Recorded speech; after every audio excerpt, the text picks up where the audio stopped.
Divine sign, దైవ సంకేతం. శనివారం, జనవరి 25, 2025. దేవుని నుండి ఒక సూచన. మార్కు 9:48.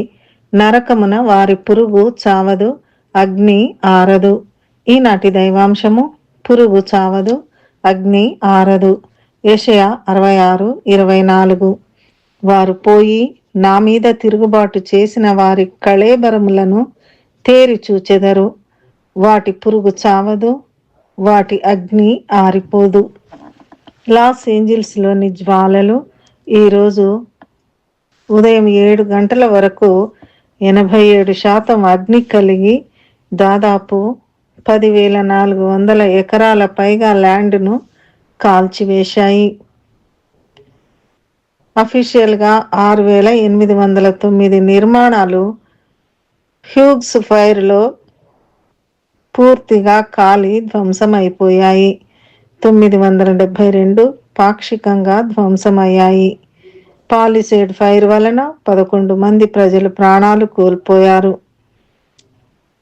ఈటెన్ ఫైర్ 81% జ్వాలలతో 14,000 ఎకరాలు కాల్చివేసింది.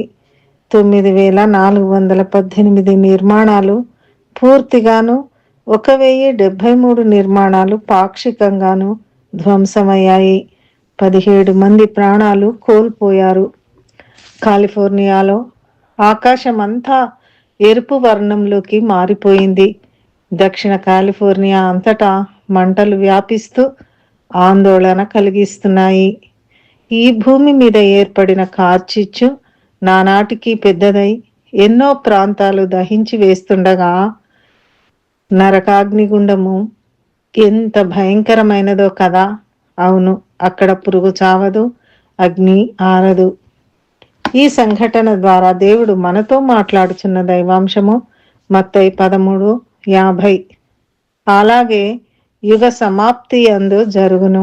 దేవదూతలు వచ్చి నీతిమంతులలో నుండి దుష్టులను వేరుపరిచి వీరిని అగ్నిగుండంలో పడవేయుదురు. అక్కడ ఏడ్పును, పండ్లు కొరుకుటయు ఉండును. దేవుడు మనందరినీ దీవించి నిత్యాగ్ని నరకము నుండి మనలను తప్పించి తన రక్షణ మనకు అనుగ్రహించునుగాక. ప్రార్థన. ప్రియమైన తండ్రి, సిలువలో యేసయ్య మా పాపములను కొట్టివేసి నిత్యాగ్ని నరకగుండము నుండి మమ్ములను రక్షించినందుకు వందనములు. ఆ అగ్ని ఆరని, పురుగు చావని నిత్య నరకములో మేము పడిపోకుండా నీవు దయచేయు రక్షణ పొందగల వారముగా మమ్ములను సరిదిద్ది నీ నిత్య రాజ్య వారసులుగా మేముండుటకు మాకు సహాయము చేయుము.